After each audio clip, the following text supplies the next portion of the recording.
पवनराजे हत्याकांडाच्या निकाल वाचनाला सुरुवात झालेली आहे। लोकनेत्याची हत्या होणं ही दुर्दैवी घटना असल्याचं न्यायमूर्तींनी म्हटलंय। जवळपास 20 वर्षांनी निकाल देत असल्याचं सुद्धा न्यायमूर्तींचं म्हणणं आहे। सीबीआयकडे प्रकरण असल्यानं तपासाला गती मिळाली असंही कोर्ट म्हणतो। मृत्यूचं कारण समजून घेण्यासाठी साक्षी पुरावे खूप जमा केले। या निकालाची भिस्त माफीच्या साक्षीदारावर आहे। माफीच्या साक्षीदाराच्या जबाबामध्ये जबाबासंदर्भात संदिग्धता असल्याचं सुद्धा कोर्टाने म्हटलेलं आहे। सीबीआयचा पुरावा आला मात्र तोही गमतीशीर असल्यानं कोर्टाचं म्हणणं आहे पत्र कोणी आणून दिलं हे मात्र कोणी सांगत नाहीये। जे पत्र होतं ते माफीच्या साक्षीदाराचा पुरावा होता। माफीच्या साक्षीदाराचा पुरावा होता तो कायद्याला धरून नव्हता। सरकारी वकिलांनी दिलेली जबाबदारी पाळली नाही। सरकारी वकिलांच्या घोडचुकीमुळे आम्ही चांगला पुरावा गमावल्याचं सुद्धा कोर्टाने म्हटलंय।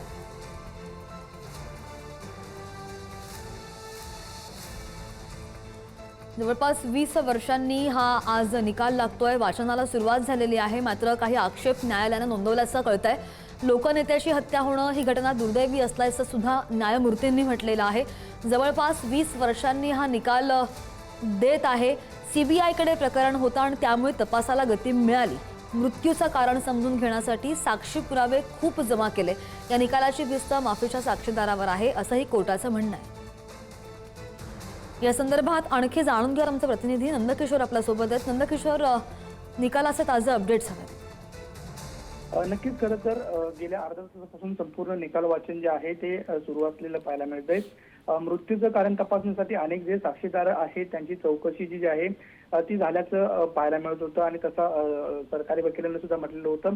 ओमराजे निंबाळकर, राणी देवी आणि धाराशिवमधील अनेक लोकांचे 12 जे आहे ते पुरावे जे आहे ते जमा केलेले होते। 2002च्या नंतर मयत आणि आरोपी क्रमांक 1 यांच्यात जे डेअरिंग मध्ये पडलेलं होतं, राजकीय प्रतिस्पर्धी जे झालेले होते त्याचा खरं तर लिंक जी आहे ती या हत्याकांडाशी जुळलेली आपल्याला पाहायला मिळते। ते सिद्ध झाल्याचं सुद्धा सीबीआयनं म्हटलेलं होतं। विधानसभेत एकमेकांच्या विरोधात खरं तर हे दोन्ही जण लढलेले होते। मयत यांचा खरं तर पराभव झालेला होता। चुकीची माहिती पसरवल्याचा जो आरोप होता तो खरं तर या त्यांच्यावरती असलेला आपल्याला पाहायला मिळत होता। एकंदरीत राजकीय वैमनस्यातूनच निर्माण झालेले वैमनस्यातूनच खून जो आहे तो झाल्याचे जे पुरावे आहेत ते समोर आलेले होते। 2005च्या आधी मयत पद्मसिंग पाटील यांनी तक्रार सुद्धा केलेली होती, सुरक्षेची मागणी सुद्धा केलेली होती। मात्र 2005च्या दरम्यान निवडणुकीत अशी तक्रार मयत पद्मसिंग पाटील यांच्याकडून झालेली नाही। याचा सुद्धा खरं तर उल्लेख जो आहे तो करण्यात आलेला होता। आणि यामध्ये महत्त्वाचं म्हणजे भिस्त जो माफीचा साक्षीदार आहे त्याच्यावरती खरं तर संपूर्ण जी केस आहे ती पुन्हा स्टँड झाल्याचं सुद्धा कोर्टासमोर जाहीर करण्यात आलेलं आपल्याला पाहायला मिळेल। सरकार पक्षाने कबुलीबाबत न्यायालयावर सोपवलेले जे खरे खोटे जे आहेत ते करण्यात खरं तर आलेले आपल्याला पाहायला मिळेल। या प्रकरणाचा बेस जो आहे तो टिसूळ झालेला आहे अशी सुद्धा जी टिप्पणी आहे ती करण्यात आलेली आपल्याला पाहायला मिळेल। आणि अशा परिस्थितीत माफीचा साक्षीदारनी सीबीआयकडे आल्यामुळे ही केस पुन्हा जे आहे ते स्टँड झाल्याचं आपल्याला पाहायला मिळते। ज्या पद्धतीने साक्षीदाराला डांबून ठेवण्यात आले होते त्यावरून असे दिसते की ही गडद आहे। सीबीआयचा पुरावा जो आहे तो मात्र गमतीशीर आहे अशा पद्धतीची टिप्पणी जी आहे ती कोर्टाने केलेली आहे। पत्र कुणी आणून दिले मात्र कुणी आणून दिले हे मात्र कुणी सांगत नाही। हा एक मोठा केसचा उलगडा जो आहे तो होत असताना आपल्याला पाहायला मिळेल। इतक्या सहजतेने त्यांनी जी केस पोलिसांकडे पाठवलेली होती त्यामुळे हा संपूर्ण जो निकाल आहे तो येत असताना आपल्याला पाहायला मिळेल। वेगवेगळ्या टिप्पण्या ज्या आहेत त्या सध्या कोर्ट करतायत। निकाल वाचन जे आहे ते अजून सुद्धा सुरू आहेत। जे न्यायालय आहे ते खरं तर या संदर्भात जे साक्षीदार आलेले होते त्यांची माहिती जी आहे ती कोर्टासमोर ठेवताना आपल्याला पाहायला मिळते। वेगवेगळे म्हणजे माफीचा साक्षीदाराचा पुरावा जो होता तो कायद्यात धरून नव्हता। सरकारी वकिलांनी दिलेली जबाबदारी जी आहे ती पाळली नाही अशा पद्धतीची टिप्पणी जी ती कोर्ट करताना आपल्याला पाहायला मिळते। सरकारी वकिलांच्या घोडचुकीमुळे आम्ही चांगला पुरावा गमावला अशी सुद्धा टिप्पणी जी आहे ती करण्यात आलेली आपल्याला पाहायला मिळते। मंगला मोते जे आहेत त्यांचा सुद्धा जबाब जो आहे तो नोंदवला गेलेला होता। नंदकिशोर, विनंती थोडंसं थांबवतीये, एक अपडेट येते आपण वाचूया। जीवे मारण्याची धमकी दिल्याचं माफीचा साक्षीदार सांगतोय असं सुद्धा कोर्टाने म्हटलेलं आहे। माफीच्या साक्षीदाराच्या जबाबामध्ये खूप विसंगती आढळलेली असल्याचं सुद्धा कोर्टानं म्हटलंय। 127 साक्षीदार तपासले। आरोपी क्रमांक 4 माफीचा साक्षीदार होण्याचा अर्ज दिला। नंदकिशोर, जीवे मारण्याची धमकी दिल्याचा माफीचा साक्षीदार सांगतोय, कोर्टाने असं म्हटलेलं आहे। नक्कीच खरं तर हा संपूर्ण माफीचा साक्षीदार आणि त्याच्यात खरं तर विसंगती आहेत असं सुद्धा कोर्टाने जे आहेत ते म्हटलेलं आहे। माफीचा साक्षीदाराचा पुरावा जो होता तो कायद्याला धरून नव्हता असं सुद्धा म्हटलेलं। म्हणजे गेल्या 20 वर्षापासून हा संपूर्ण निकाल जो आहे तो पेंडिंग आहे। मधल्या काही काळात जर पाहायला गेलं तर हा खटला जो होता तो रायगड सेशन कोर्टात जो आहे तो सुरू होता आणि त्यानंतर हायकोर्टच्या आदेशानंतर हा कोर्ट जो आहे तो सेशन सीबीआय नंतर सेशन कोर्टात आलेला आपल्याला पाहायला मिळतात. त्यामुळे मधल्या काळात काही विसंगती झालेल्या आपल्याला मिळाल्या असं सुद्धा जे निरीक्षण आहे ते कोर्टाने केलेले आहेत. सरकारी वकिलांवरती सुद्धा जो आहे तो टपका ठेवलेला आहे. मात्र प्रामुख्याने जर पाहायला गेलं तर घटनेच्या दिवशी जो हजर नव्हता असे सांगण्यात आलेले होते. मंगला मोठे जे थोड्या वेळापूर्वी म्हटले तिथं सुद्धा जबाब जो आहे तो नोंदवण्यात आलेला आपल्याला पाहायला मिळत होता. आणि या संदर्भात माफीचा साक्षीदार कुठेही पलटतो तो अनेकदा म्हणाला होता की जामिनावरती सोडा, इतर आरोपी मात्र जामिनावरती सुटले.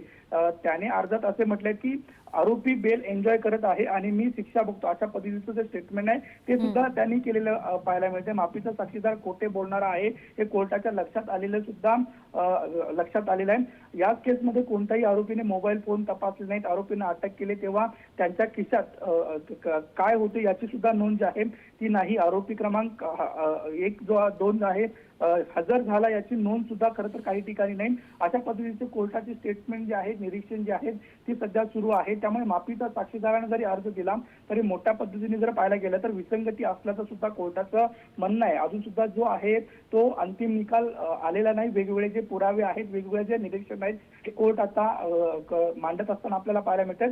आणि त्यामध्ये प्रामुख्यानं जो माफीचा साक्षीदार आहे किंवा सरकारी वकील आहे त्यांच्यावरती सुद्धा टपके ठेवण्याचं येत असताना आपल्याला पाहायला मिळते. अवघ्या काही वेळात हा संपूर्ण जो निकाल आहे तो वाचून पूर्ण होईल. पुढची जी तपशील आहे ते आपल्याला मिळू शकतील. कोर्टाचं स्टेटमेंट सगळे बरेच वेगवेगळे येतात त्यामुळे गोंधळ आणि संभ्रम काहीसा कायम आहे. कधीपर्यंत ही सुनावणी संपू शकते आणि आता अशा केसेसमध्ये काय काय आदेश देऊ शकतं कोर्ट? नक्कीच खरं तर या संदर्भात जवळपास 9 आरोपी आहेत. पद्मसिंग पाटलांसह इतर जे आहे 8 आरोपी आहेत हे कोर्टामध्ये हजर राहण्याचे जे निर्देश आहेत ते दिलेले आपल्याला पाहायला मिळत होतं. एक आरोपी ऑन द वे होता आणि तो पोहोचल्यानंतर खरं तर सुनावणी सुरू झालेली होती. मात्र प्रामुख्यानं जर पाहायला गेलं तर निकाल वाचल्यानंतर नेमकं निष्पन्न काय झालं त्याच्यानुसार ही संपूर्ण तरतूद जी आहे ती कोर्ट देईल.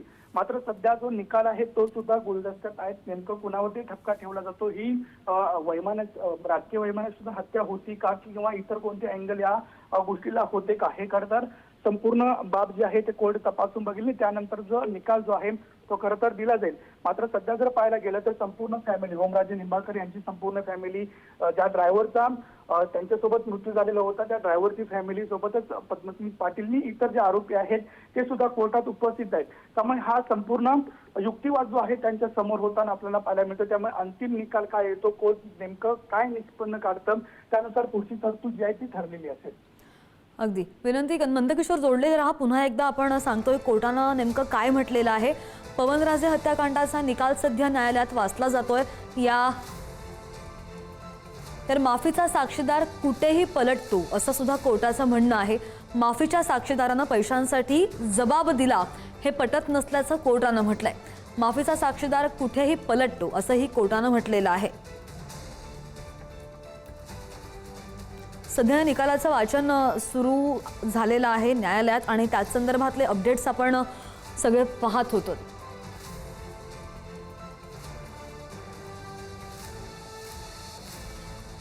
पुन्हा एकदा जाऊयात, आमचे प्रतिनिधी नंदकिशोर आपल्यासोबत आहेत. नंदकिशोर, पुन्हा एकदा तेच जे स्टेटमेंट्स येत आहेत कोर्टाकडून, न्यायालय जे सांगत आहे अगदीच विसंगती यामध्ये पाहायला मिळते. आता सुद्धा माफीच्या साक्षीदारासंदर्भात बोललं जात आहे, भाष्य केलं जात आहे, कुठेही पलटतो असं म्हटलं जात आहे. म्हणजे जो तपास झाला होता त्यावरच प्रश्नचिन्ह एक प्रकारे उभं केलं जातं असं दिसतंय.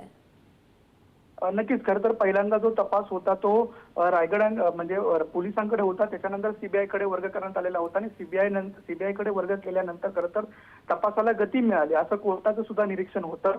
मात्र संपूर्ण जर माफीच्या साक्षीदाराचा प्रवास पाहिला तर त्यानं पहिला कबुली जबाब दिलेला होता आणि तो नंतर नाकारलेला होता. त्यामुळे माफीचा साक्षीदार सांगतोय की पहिला मारलं, त्यानंतर सांगितलं की धमकावलं, औषध नाही दिलं, एन्काउंटर करण्याची धमकी दिली, कुटुंबाला सोपवण्याची धमकी दिली. पुन्हा एकदा तो म्हणतो की घटनेच्या दिवशी तो गावी होता, गावी तपास केला तर नातेवाईक देखील तेच म्हणालेले जे आहे ते समोर आलेले होतं. नातेवाईक खोटं बोलू शकतो, माफीचा साक्षीदार देखील खोटं बोलू शकतो. यामुळे खरं तर या विसंगती जे आहे ते येत असताना आपल्याला पाहायला मिळत. माफीच्या साक्षीदारांना जामीन अर्ज जो आहे तो केलेला होता. सगळे जे बाहेर होते, तो एकटा आतमध्ये होता. खरं तर त्याने स्वतः असं म्हटलेलं होतं की बाकीचे बेलवरती आहेत पण मला अडकून ठेवलंय, असं खरं तर माफीच्या साक्षीदारांना सुद्धा म्हटलेलं होतं. आणि त्यानंतर त्याने माफीचा साक्षीदार होण्याचा जो आहे तो अर्ज केलेला होता. त्यामुळे सगळं संशयास्पद आहे असं सुद्धा म्हणणं जे आहे ते समोर येताना पाहायला मिळते. त्यामुळे संपूर्ण जे आहे ते नंदकिशोर, निकाल पुन्हा नेमका एकदा काय तुमच्याकडे येते, जोडलेले रहा. आणखी एक अपडेट येते, या केसमध्ये कोणत्याही आरोपीचे मोबाईल नाही आहेत. आरोपींना अटक केली तेव्हा त्यांच्या खिशामध्ये काय होतं याची सुद्धा नोंद नाही, असं सुद्धा कोर्टाने म्हटलंय. माफीचा साक्षीदार कुठेही पलटतो. नंदकिशोर, 20 वर्ष झाली या केसला, जी केस चालू आहे, आणि त्यात पण इतकी विसंगती जर आढळत असेल तर नेमकं काय म्हणायचं? नक्कीच खरं तर वेगवेगळ्या विसंगती आहेत. तपास नेमका कोणत्या पद्धतीने केलेला आहे, सीबीआयने नेमके अर्ज, तो माफीचा साक्षीदाराचा अर्ज घेतलेला होता, तो नेमका कितपत खरा आहे हेच खरं तर सांगायचा प्रयत्न जे आहे. आणि त्याचा वाचन जे आहे ते खरं तर कोर्ट करताना पाहायला मिळते. माफीच्या साक्षीदाराची जी आहे ती मालमत्ता आहे, मोठी मालमत्ता आहे, आणि जे आहे ते फ्लॅट्स आहेत त्याचा सुद्धा उल्लेख जो आहे तो कोर्टाने केलेला आहे. तो व्यावसायिक होता, कोणताही उद्योग डबघाईला म्हणजे त्याचा जो उद्योग होता तो डबघाईला आलेलाच नव्हता, आर्थिकदृष्ट्या तो स्थिर होता. त्यामुळे 50,000 रुपये तो हे करेल असे दिसत नाही, असे सुद्धा निरीक्षण जे आहे ते नोंदवलेलं आहे. प्रामुख्याने जर पाहायला गेलं तर एकंदरीत सीबीआयच्या ज्या ठिकाणी अधिकाऱ्यांनी हे संपूर्ण प्रकरण निस्तारलेलं होतं, अनेक तपास केलेले होते, अनेक जे जबाब नोंदवले होते, त्याच्या दृष्टीनं हा संपूर्ण वाचन जे आहे ते सुरू असलेला पाहायला मिळते. या प्रकरणात तपास करताना मोबाईल जप्त केलेले नाहीत, सीडीआर मागवले नाहीत, असं सुद्धा खरं तर कोर्टानं म्हटलेलं आहे. आरोपींना अटक केली जी आहे त्या आरोपींच्या खिशात काही सुद्धा म्हणजे काही होतं याची जी आहे ती नोंद नव्हती. मोबाईल जप्त केले असते तर नंबर मिळाले नाहीत असा सुद्धा प्रयत्न झालेला आहे, किंवा तशा पद्धतीचं जे आहे ते नोंदी आहेत त्या कोर्टानं समोर ठेवलेल्या आपल्याला पाहायला मिळते. सरकारी पक्षाचं म्हणणं आहे की त्यावेळी सीडीआर नव्हते, पण किमान नंबर असते तर कोण कुणाच्या संपर्कात होते हे समजलं असतं. मात्र सध्या त्यावेळेला त्यांच्या खिशात मोबाईल नसल्यामुळे अनेक ज्या गोष्टी आहेत त्या संभ्रमात असताना आपल्याला पाहायला मिळतात. त्यामुळे माफीच्या साक्षीदारानंतर खरं तर ही पुन्हा जी केस आहे ती स्टँड झालेली होती. मात्र माफीचा साक्षीदार जो आहे तो वेगवेगळ्या बाजूने पलटत असताना सुद्धा कोर्टानं जे आहे ते सांगत असताना आपल्याला पाहायला मिळेल. त्यामुळे अंतिम निकाल काय येतो, अजून कोणते कोणते खुलासे होतात हे सुद्धा पाहणं महत्त्वाचं असणार आहे. आता जे स्टेटमेंट्स येत आहेत कोर्टाकडून, बराच अभाव आहे. म्हणजे जे 20 वर्षांपासूनचे तपास सुरू आहेत, जी यंत्रणा तपास करत होती त्यात तो तपास पूर्ण झालेला दिसत नाहीये इथे. मग अशा केसेसमध्ये कोर्ट ही सुनावणी पुढे ढकलू शकतं का, किंवा मग पुढची प्रोसेस या संदर्भात काय असते जेव्हा कोर्ट स्वतः अनेक प्रश्न उपस्थित करतात? नक्कीच कोर्ट सीबीआय वरती दाखवू शकतं, बोर्ड दाखवू शकतं. जी तपास आहे ती तर संत गतीने झालेला होता. त्यानंतर सीबीआय कडे तपास आल्यानंतर त्याला टीजी मिळाली असं थोड्या वेळापूर्वी कोर्टानं सुद्धा म्हटलेलं होतं. या प्रकरणाची व्याप्ती बघता जवळपास 20 वर्ष उलटून गेलेले आहेत. 20 वर्षानंतर निकाल देताना आपल्याला सुद्धा दुःख होतंय असं सुद्धा कोर्टाने म्हटलेलं होतं. त्यामुळे एकंदरीत शेवट नेमका काय असू शकतं हे सुद्धा पाहणं महत्वाचं आहे, आणि त्यानुसारच पुढचे आहे ते कोर्ट डिसिजन घेऊ शकतं. सध्या जर पाहायला गेलं तर निकाल वाचन करत असताना अंतिम काही गोष्टी खरं तर कोर्टाने ठरवल्या असतील, आणि त्याच गोष्टी ज्या आहेत त्या अंतिम टप्प्यात कोर्ट वाचून दाखवेल. आणखी एक महत्त्वाची अपडेट येते नंदकिशोर, ओमराजे हत्याकांडातील हे जे प्रकरण आहे, मोबाईल जप्त केले असते तर मोठी माहिती मिळाली असते असं सुद्धा कोर्टाचं म्हणणं आहे. आरोपींचे सीडीआर सुद्धा काढलेले नाहीत. बऱ्याच त्रुटी काढतंय कोर्ट. माफीच्या साक्षीदाराच्या साक्षीवर टिकून राहणं पूरक नसल्याचं सुद्धा कोर्टानं जे आहेत ते अपूर्ण आहेत, तपास पूर्ण झालेला नाही, आणि आत्तापर्यंतचा जो तपास पूर्ण झाला होता त्यावरही अनेक प्रश्नचिन्ह कोर्टाने उपस्थित केलेले आहेत. त्यामुळे आता पुढे या सुनावणीमध्ये काय होतं, निकालामध्ये काय होतं, ही सुनावणी पुढे ढकलली जाते का, किंवा निकालामध्ये कोर्ट आणखी काही स्टेटमेंट देतं का, हे सुद्धा पाहावं लागेल. मात्र बऱ्याच शंका कोर्टानं या ही जी सुनावणी आहे यामध्ये उपस्थित केलेल्या आहेत शंका, आणि त्यावरच आता नेमकं काय होतं, पुढची प्रोसेस नेमकी काय असेल, प्रक्रिया काय असेल हे सुद्धा पाहावं लागेल. या संदर्भातले सगळे ताजे अपडेट्स पुढारी न्यूज तुमच्यापर्यंत पोहोचवते. आमचे प्रतिनिधी नंदकिशोर हे आपल्यापर्यंत सगळे ताजे अपडेट्स पोहोचवतात. अजूनही ही सुनावणी सुरू आहे. कोर्ट बऱ्याच गोष्टींवर प्रश्न उपस्थित करत आहे, आणि यानंतर आपल्यासोबत आमच्या प्रतिनिधी शिल्पा सुद्धा फोन लाईनद्वारे जोडल्या गेलेल्या आहेत. ताजे अपडेट्स आपण त्यांच्याकडून घेऊयात. शिल्पा,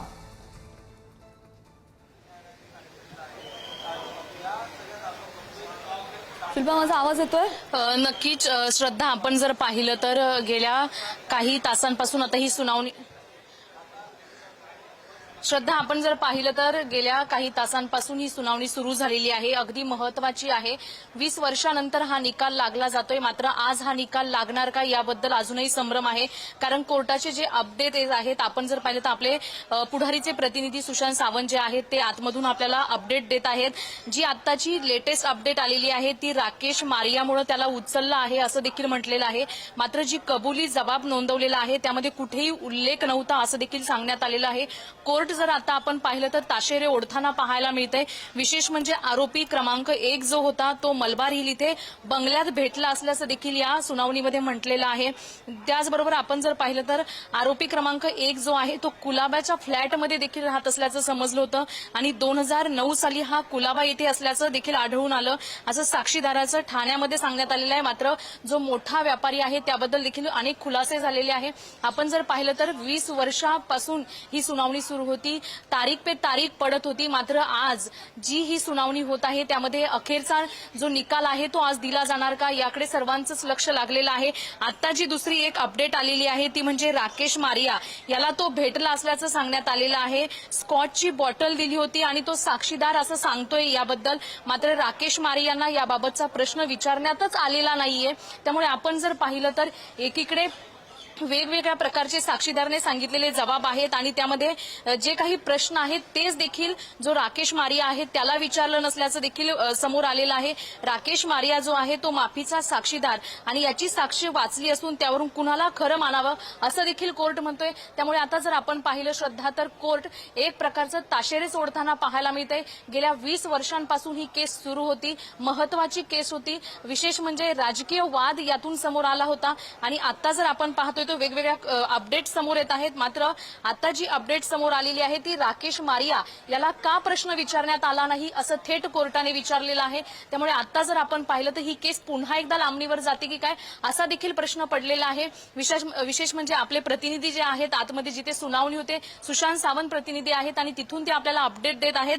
आता लेटेस्ट नवीन जी अपडेट आलेली आहे ती जर आपण वाचली तर ज्या काही यंत्रणा आहेत किंवा जी तपासणी केली होती मोबाईलची देखील यामध्ये तपासणी केली नसल्याचं समोर आलेलं आहे. आता आपण जर पाहिलं तर राकेश मारियाला जेव्हा उचललं त्याने जी कबुली दिली त्या कबुलीमध्ये कुठेही त्याचा उल्लेख नसल्याचं देखील कोर्टाने सांगितलेलं आहे.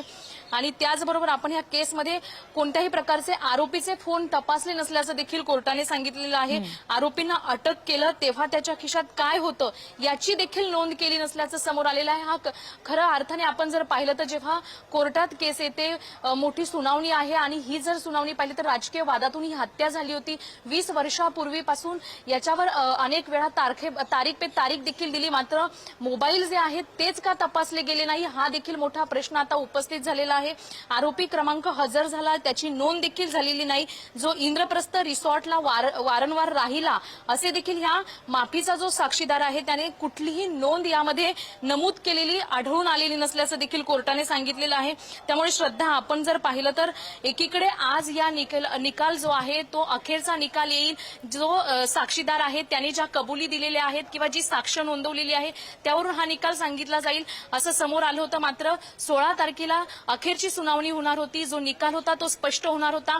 मात्र पुन्हा एकदा तारीख वाढवून दिली आणि आजच्या 20 तारखेला हा निकाल स्पष्ट केला जाईल. मात्र आता देखील असाच संभ्रम आहे. पुन्हा एकदा तारीख दिली जाते का याकडे आता लक्ष लागलेलं आहे. कारण जी अपडेट आपल्याला आता येत आहे त्या अपडेटीमध्ये माफीचा जो साक्षीदार आहे पिंटू शेख त्याला शस्त्र घेताना पाहिलं असल्याचं देखील आता कोर्टात सांगितलं जातंय.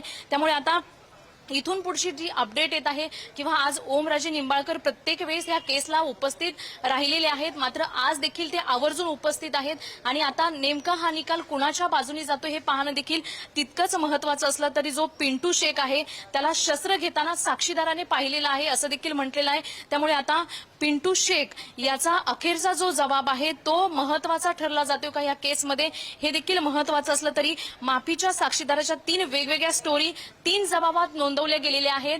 विशेष म्हणजे आपण पाहिलं तर जेव्हा जबाब नोंदवला जातो एक तो जबाब असतो आणि तो अखेरचा महत्वाचा मानला जातो. मात्र 3 वेळा हा जबाब वेगवेगळ्या पद्धतीने नोंदवला गेला असल्याची माहिती सध्या समोर येते.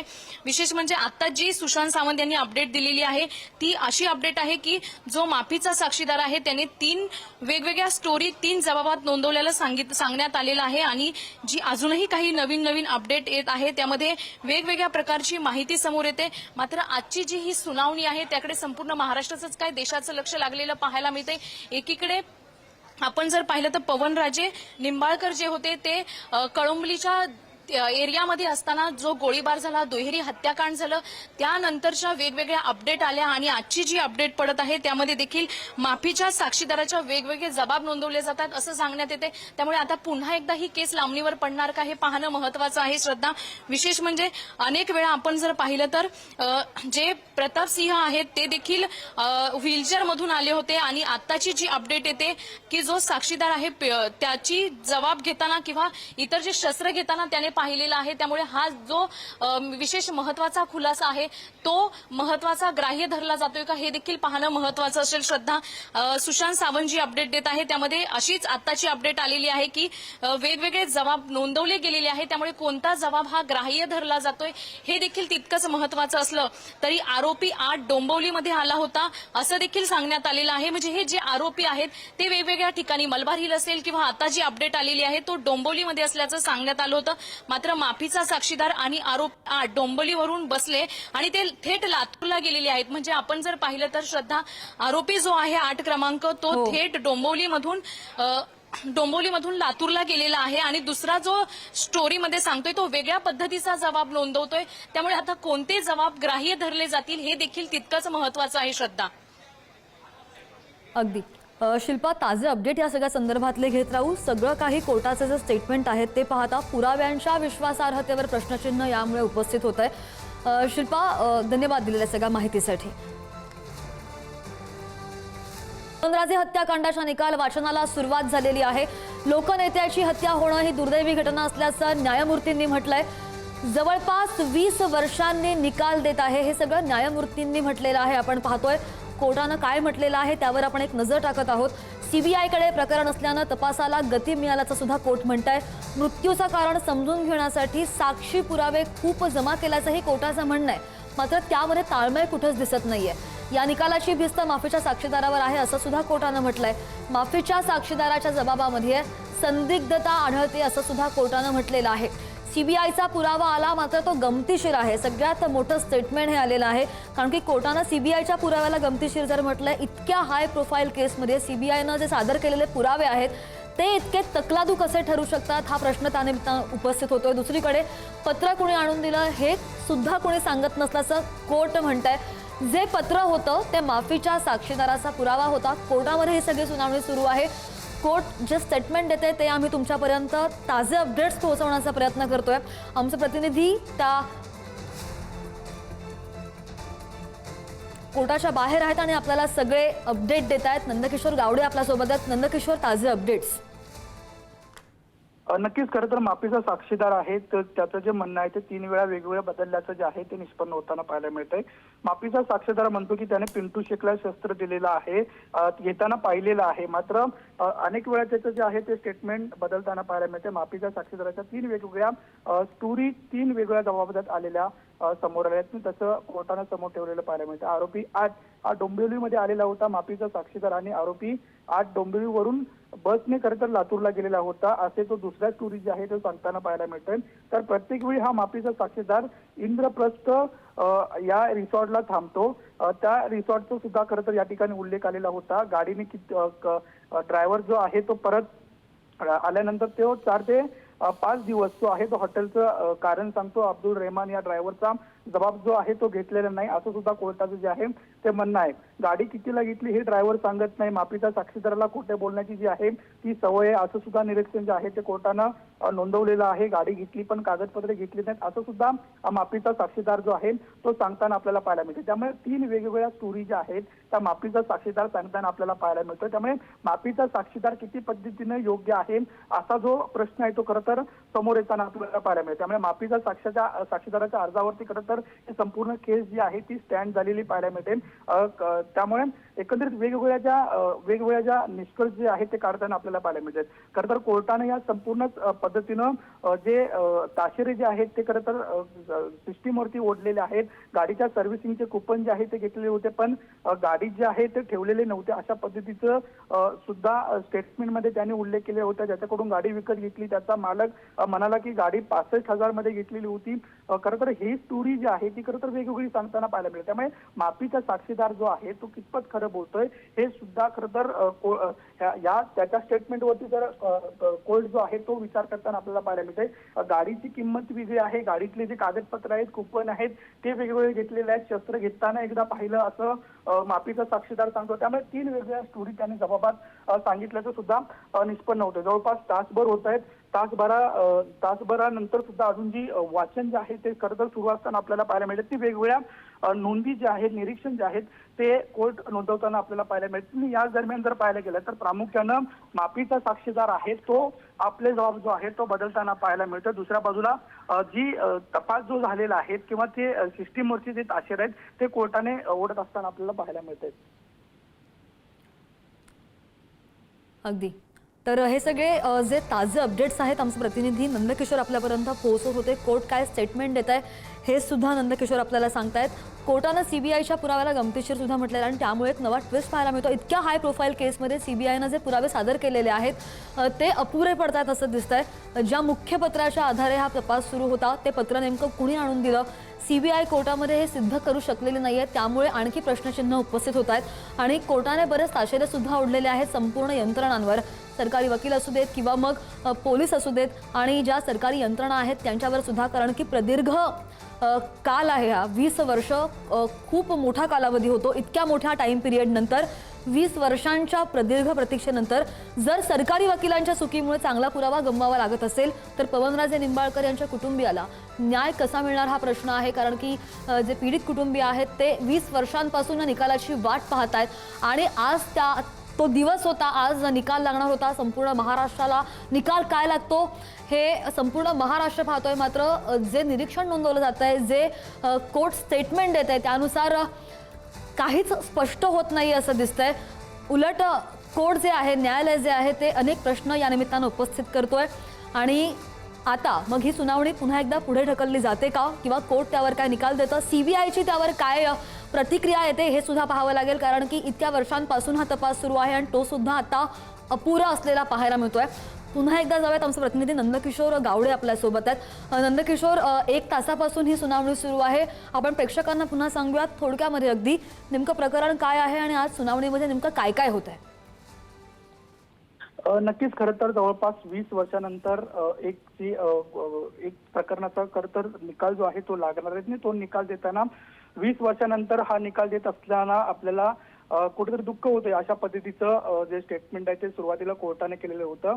पवनराजे निंबाळकर हत्याकांड आपल्या सर्वांनाच माहिती आहे आणि त्याच हत्याकांडाचा जो निकाल आहे तो येताना पाहायला मिळते. यामध्ये प्रामुख्याने जर पाहायला गेलं तर धाराशिवचे जे माजी नेते होते पवनसिंग निंबाळकर यांच्यावरती खरं तर 2006 मध्ये दुहेरी हत्याकांड झालेला होता. म्हणजे त्यांना आणि त्यांच्या ड्रायव्हरला खरं तर गोळ्या झाडून मारण्यात आलेलं होतं. आणि याच्यामध्ये जर पाहायला गेलं तर माजी मंत्री पद्मसिंग पाटील जे आहे ते त्यांच्यासह 9 आरोपी म्हणजे पद्मसिंग पाटील इतर 8 आरोपी यांच्यावरती खरं तर खटला सुरू होता. सीबीआयनं खरं तर त्यांना अटक सुद्धा काही आरोपींना अटक सुद्धा केलेली आपल्याला पाहायला मिळते. जवळपास 20 जून रोजी म्हणजे आज जी आहे ती अंतिम तारीख होती. त्याच्या अगोदर जर पाहायला गेलं तर या 2 महिन्यामध्ये मे पहिली तारीख होते ज्या वेळेला निकाल येईल असं सर्वांना वाटत होतं. मात्र त्यावेळेला सुद्धा काही त्रुटी असल्यामुळे ही पुन्हा जी तारीख होती ती 16 जून दिलेली होती. 16 जूनला काही निकाल जो आहे तो कंबाईन करायचं कारण जे आहे ते दिलेलं होतं आणि कोर्टानं पुढची तारीख दिली होती 20 जून म्हणजे आजची.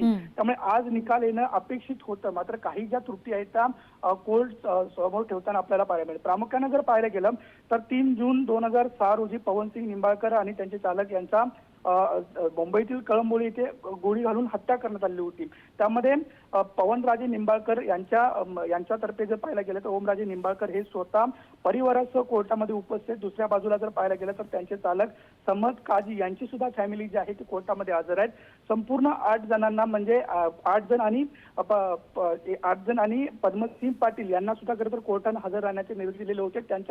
त्यानुसार खरं तर हे संपूर्ण 9 आरोपी जे आहेत ते कोर्टामध्ये हजर असलेले आपल्याला पाहायला मिळते. आज कोर्टामध्ये नेमकं काय काय घडलं हे मी सांगतो. सध्या पहिल्यांदा जर पाहायला गेलं तर कोर्टानं 20 वर्ष ने निकाल देत असताना या संपूर्ण खरं तर हत्याकांडाचा उल्लेख केलेला होता.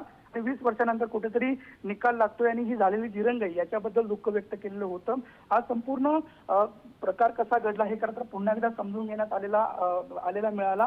त्याच्यानंतर जर पाहायला गेलं तर सरकारी वकिलांनी काही म्हणणी जी आहे ती मांडलेली होती. त्याच्यानंतर सांगितलं की रायगडमध्ये संपूर्ण प्रकरण सुरू होतं, त्यावेळेला हे संपूर्ण प्रकरण धीम्या गतीत होतं आणि त्याच्यानंतर सीबीआयने खरं तर ऍक्शन घेतल्यानंतर ही संपूर्ण केस जी आहे ती पुन्हा एकदा स्ट्रॉंग पद्धतीनं कोर्टासमोर आली आणि त्याच्यानंतर वेगवेगळे जे पुरावे आलेले आहेत ते सुद्धा खरं तर मांडण्यात आले. प्रामुख्याने जर पाहायला गेलं तर माफीच्या साक्षीदारावरती बोट ठेवण्यात आलेलं आपल्याला पाहायला मिळतं. माफीच्या साक्षीदाराचा अर्जानंतर खरं तर ही संपूर्ण केस जी आहे ती खरं तर स्टँड झालेली पाहायला मिळत होती. वेगवेगळे खरं तर दाखले देण्यात आलेले होते. त्यानुसार माफीचा साक्षीदार वारंवार बदलत होता. म्हणजे इतर काही आरोपींना जामीन मिळालेला होता आणि यांना जामीन मिळाला नाही म्हणून यांना अर्ज केला का असं सुद्धा खरं तर या निमित्तानं प्रश्न जो आहे तो उपस्थित होतो. जो जबाब या माफीचा साक्षीदारांना दिलेला होता त्याच्यामध्ये 3 वेगवेगळ्या ज्या स्टोऱ्या आहेत त्या खरं तर यानं सांगितलेल्या आपल्याला पाहायला मिळतात. तर त्या 3 स्टोऱ्यांवरती खरं तर प्रश्नचिन्ह जे आहे ते कोर्टानं ठेवलेले आपल्याला पाहायला मिळतात. गाडी शेतात होती असं, म्हणजे आता सध्या लेटेस्ट नुसार गाडी शेतात होती असं खरं तर लोक सांगतात. सरकारी पक्ष याबाबत एकही प्रश्न विचारत नाही. गाडी जळून खाक झाली होती असा उल्लेख पंचनाम्यात होता. मग गाडीचा रंग हिरवा होता असे पंचनाम्यात का म्हटले गेले. त्यामुळे वेगवेगळे तर्क वितर्क जे आहेत ते मांडण्यात येत आहेत. म्हणजे हा संपूर्ण जर पाहायला गेलं तर सीबीआयच्या आणि पोलिसांच्या या संपूर्ण तपासावरती ते ताशेरे जे आहेत ते कोर्ट ओढताना आपल्याला पाहायला मिळतात. विसंगती आहेत. पहिला तर सिस्टीमवरती संपूर्ण बोर्ड जे आहे ते कोर्टाने ठेवलेले आहेत. त्यामुळे तपास पूर्ण झाला आहे का हे सुद्धा पाहणं महत्वाचं आहे की कोर्ट अजून कुठली तारीख देते हे सुद्धा पाहणं महत्वाचं आहे. मागच्या 16 जूनला ज्या वेळेला कोर्टानं वाचन केलेलं होतं किंवा कोर्टानं जे निरीक्षण नोंदवलं होतं त्यानुसार काही निकाल कंबाईन करायचा आहे असं खरं तर सांगण्यात आलेलं होतं. निकाल कंबाईन झाल्यानंतर खरं तर हा निकाल होईल असं कोर्टाने सांगितलं होतं आणि पुढची तारीख जी होती ती 20 जूनला दिलेली होती. त्यामुळे अजून हा निकाल पूर्णपणे झालेला आहे का हे थोड्याच वेळात समजेल. मात्र बरोबर आहे. कोर्टाच्या जे ही जी